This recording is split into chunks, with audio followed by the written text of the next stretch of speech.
So this is how you create a new account. You click on add, then it comes up with this. Then you put the customer's name in, first and last.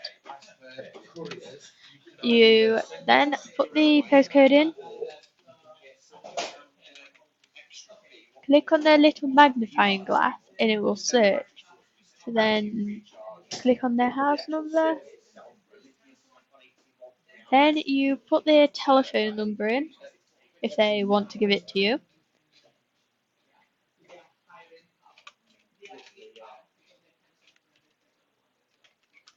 And then you put their email address in.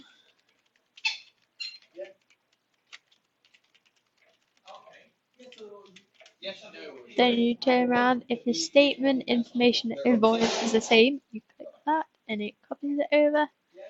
And you click the default one, so cash sale Kirkby, or you have all your trade ones.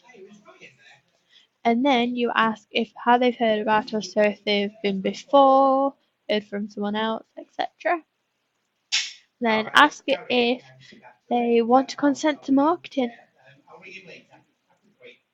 And that's everything. Then you just click save.